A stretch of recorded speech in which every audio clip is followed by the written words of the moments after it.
नमस्कार श्रोते हो, तुम्ही ऐकत आहात स्पर्श तुझ्या प्रीतीचा भाग 50. शारदाने प्रल्हादचे बँक डिटेल्स पडताळून पाहिले होते, पण त्यामध्ये 5 लाखांपेक्षा जास्त रक्कम नव्हती. त्यामुळे तिला टेन्शन आलं होतं, कारण यावेळी प्रश्न 75 लाख रुपयांचा होता. इतक्या कमी वेळामध्ये इतकी मोठी रक्कम गोळा करणे जवळजवळ अशक्य होते. त्यामुळे तिला काही सुचत नव्हते. प्रल्हाद तिच्या शेजारी येऊन बसला. तिच्यासमोर बँकेची पुस्तकं होती, त्यामुळे ती काय करत आहे याचा अंदाज त्याला आला होता. प्रल्हादने तिच्या खांद्यावर हात ठेवला तशी तिची तंद्री भंग पावली. उगाच स्वतःला त्रास करून घेऊ नको. तू जे करत आहे ती गोष्ट शक्य नाही. प्रल्हादला तिची अवस्था पाहवत नव्हती. आपण काहीतरी मार्ग काढू, पण काहीही करून मी जमीन हातातून जाऊ देणार नाही. शारदाचा कॉन्फिडन्स पाहून त्याच्या मनामध्ये आशा उत्पन्न झाली होती, पण ती किती पोकळ आहे हे त्याला माहीत होतं. कसं करणार शारदा? आपल्याजवळ फक्त 2 महिने आहेत. आधीच अशा व्यवहारामध्ये माझं डोकं चालत नाही, त्यामुळे मी तुझी काहीच मदत करू शकत नाही. प्रल्हाद हताश होत म्हणाला. तुमच्या बँकेमध्ये 5 लाख रुपये आहेत आणि माझ्याजवळ 5 लाख रुपये असतील. दोघांचे मिळून 10 लाख रुपये होतील. म्हणजे आपल्याला आणखी 65 लाख रुपये जमा करायचे आहेत, शारदाने सांगितलं. तसा तो शॉक झाला. तू स्वतःचा एकही रुपया खर्च करणार नाही. मला ते अजिबात चालणार नाही. ते तुझे मेहनतीचे पैसे आहेत. जे खर्च केलेले मला आवडणार नाही, कारण पुन्हा ते पैसे केव्हा उभे राहतील हे माहीत नाही. प्रल्हादच्या बोलण्याचा तिला भयंकर राग आला होता. दाखवला ना परकेपणा. मला तुमच्याकडून ही अपेक्षा नव्हती. जसा अक्षय तुमच्यासोबत वागला होता तसंच आता तुम्ही माझ्यासोबत वागायला पाहत आहेत. शारदाने त्याचा हात झटकला. आता तिची समजूत कशी काढायची हेच त्याला समजत नव्हतं. एकदा माझं ऐकून तर घे, प्रल्हाद काकुळतीला येऊन बोलत म्हणाला. यापुढे मला काहीही ऐकायचं नाही. या घरात आल्यानंतर मी नेहमी सर्वांच्या सुखाचा विचार केला. मला वाटलं होतं की तुम्ही मला आपलं समजतात, पण तुम्ही तर परकेची वागणूक देत आहात. विसरू नका, तुम्ही माझ्यासोबत 7 जन्माचं वचन घेतलं आहे. त्यामुळे प्रत्येक सुखदुःखात आपण बराबरचे भागीदार आहोत. यावेळी आपल्यावर जे संकट आलं आहे ते निवळण्यासाठी आपल्याला प्रयत्न तर करावेच लागतील ना. त्यामुळे तुझं माझं कधीच करायचं नाही. जे काही आहे ते आपलं आहे. त्यामुळे या पैशावर तुमचाही अधिकार आहे. पण तुम्हीच मला आपलं मानत नाही, त्याला कोणी काही करू शकत नाही.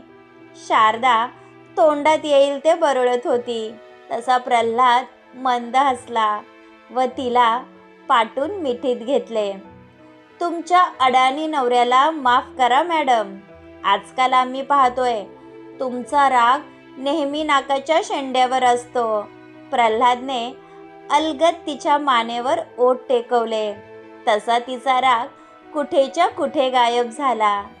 त्याचे दोन्ही हात तिच्या पोटावर फिरत होते, त्यामुळे तिच्या अंगावर गोड शहारा आला होता. शारदाने त्याचे दोन्ही हात आपल्या हातामध्ये घट्ट पकडून ठेवले. सर्व काही ठीक होईल ना? मला भीती वाटत आहे. शारदाने त्याच्या छातीवर डोकं टेकवलं. हाच प्रश्न त्यालाही सतावत होता. त्याने तसंच तिला स्वतःसमोर वळवलं आणि तिचा चेहरा ओंजळीत घेतला. तू प्रयत्न करतेस हेच माझ्यासाठी खूप आहे. नाहीतर पुढे जाऊन तुला असं वाटायला नको की तू प्रयत्न केले नाही. पण पुढे जाऊन काहीही झालं तरी एक गोष्ट मी अभिमानाने सांगू शकतो की माझी बायको माझ्यासाठी अगदी शेवटच्या क्षणापर्यंत लढली आणि तेच माझ्यासाठी खूप आहे, प्रल्हाद म्हणाला. तिचे डोळे हलके पाणवले होते. शारदाने त्याला मिठी मारली. जे संकट घरावर आलं होतं त्याचा परिणाम काय होईल हे दोघांना माहीत नव्हतं, पण त्यांचं एकमेकांवर असलेलं प्रेम कधीच कमी होणार नव्हतं. काही वेळाने दोघेजण खाली आले. शारदाला कोर्टामध्ये जायचं होतं. आधी दोघांनी नाश्ता केला. छाया मामी अजूनही तिथेच होत्या. फक्त गणपत मामा आपलं काम पाहण्यासाठी बाहेर गेले होते. तुझ्याकडे काम होतं शारदा. सुलोचनाबाईने तिच्या हातामध्ये पितळाचा डब्बा ठेवला. यामध्ये काय आहे? शारदाने विचारलं. जास्त काही नाही, पण जे आहे त्यामुळे आपल्याला हातभार लागेल, सुलोचनाबाई म्हणाल्या. तसा तिने डब्बा उघडला तर त्यामध्ये सोन्याचे दागिने होते. हे तुमचे दागिने आहे, आम्ही नाही घेऊ शकत. तुम्ही हे अनुच्या लग्नासाठी ठेवले आहे. शारदाला वाईट वाटत होतं.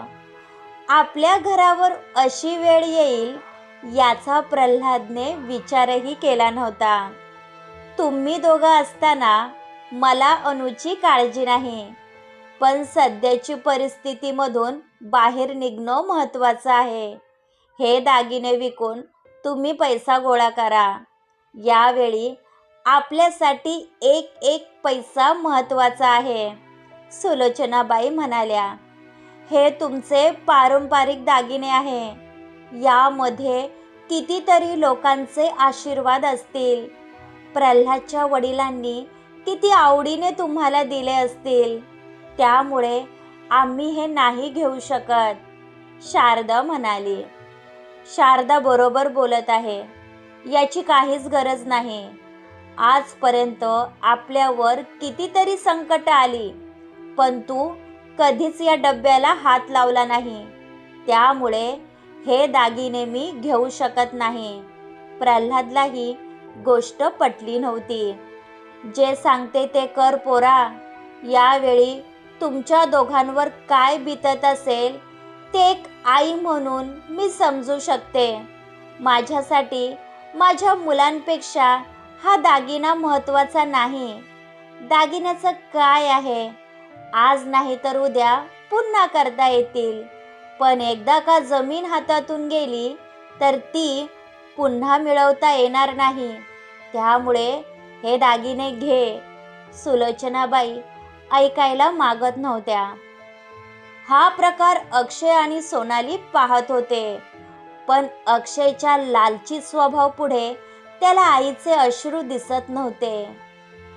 शारदाने आपले डोळे पुसले व एकदा दागिन्यांवर नजर मारली तर त्यामध्ये सुलोचनाबाई यांचं मंगळसूत्र होतं, जे नवरा मेल्यानंतर त्यांनी काढून ठेवलं होतं. तिने ते मंगळसूत्र हातामध्ये घेतलं. हे तुमच्या लग्नाचं मंगळसूत्र आहे ना? शारदाने विचारलं. प्रल्हादच्या वडिलांनी स्वतःच्या कमाईने माझ्यासाठी बनवलं होतं, पण ते गेल्यामुळे त्याचा काहीच उपयोग नाही. म्हणून मला काही सुखदुःख वाटत नाही. आता जर प्रल्हादचा बा असता तर त्यानेही हाच निर्णय घेतला असता, सुलोचनाबाई म्हणाल्या. शारदाने ते मंगळसूत्र आईच्या हातावर ठेवलं. बाकी सर्व गोष्टी करता येतील, पण यामध्ये ज्या आठवणी आहेत त्या कोणत्याही दुकानामध्ये भेटणार नाही. त्यामुळे तुम्ही हे राहू द्या. शारदाने दागिने व्यवस्थित डब्यामध्ये ठेवले. यावेळी तिला अगदी गलबलून आलं होतं, पण तिने कसं तरी स्वतःला सावरलं. आईने तसेच डोळे पुसले व जाण्यासाठी वळली, तर समोर अक्षय खाली मान घालून उभा होता. पण यावेळी त्या माऊलीला आपल्या मुलाचा राग येत नव्हता, उलट त्याची कीव येत होती. पुढे जाऊन अक्षयजवळ पैसा असला तरी आपलं म्हणणारं कोणीही नसणार हे त्यांना माहीत होतं. शारदा कोर्टमध्ये आली. आधी तिने मुग्धाची भेट घेतली व तिला सर्व घडला प्रकार सांगितला. मुग्धा तर एकदम शॉक झाली होती. प्रल्हादचा भाऊ असा वागू शकतो यावर तिचा विश्वास बसत नव्हता. तू काहीतरी ॲक्शन घ्यायला हवी. 40 लाखाची जमीन तो 75 लाखाला विकू शकत नाही. तुला तरी पटतंय का हे? मुग्धा काकुळतीला येऊन बोलत होती. असं जर पाहिलं तर अक्षयची कोणतीच गोष्ट मला पटत नाही. पण एकदा का अक्षयने जमीन विकली तर आपल्या हातात काहीच राहणार नाही. मी त्याच्या विरोधात कितीही दावा दाखल केला तरी जमीन पुन्हा मिळणार नाही. त्यामुळे पैसे देऊन जमीन विकत घेण्यात भलाई आहे. शारदाची अवस्था तिला पाहावत नव्हती. आताशी 10 लाखाचा बंदोबस्त झाला आहे. बाकी पैशाचा बंदोबस्त कसा होणार? मुग्धाला काही सुचत नव्हते. तुझे बाबा बँकमध्ये मॅनेजर आहे ना, एकदा त्यांच्यासोबत लोनविषयी बोल ना. हवं तर आम्ही घर गहाण ठेवायला तयार आहोत. बाकीचं नंतर पाहता येईल. शारदा म्हणाली.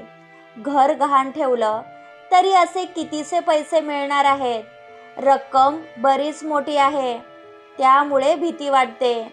मुग्धाचं म्हणणं तिला पटत होतं, पण प्रयत्न करून पाहायला काहीच हरकत नव्हती. तू फक्त तुझ्या बाबांसोबत एकदा बोलून घे. पुढे काय करायचं ते पाहता येईल. शारदाने हातातील वॉचवर नजर टाकली. तिची कोर्टात जाण्याची वेळ झाली होती. त्यामुळे ती जाण्यासाठी उठली. तुझं काकांसोबत बोलणं झाल्यानंतर मला कळव. त्यानंतर आम्ही त्यांची भेट घेऊ. आपल्याजवळ फक्त 2 महिन्यांचा कालावधी आहे. त्यामुळे वेळ दौडून चालणार नाही. असं बोलून शारदा निघून गेली. यावेळी मुग्धाला आपल्या मैत्रिणीचा अभिमान वाटत होता. क्रमश पुढील भाग ऐकण्यासाठी आमच्या चॅनलला सबस्क्राईब करा. धन्यवाद.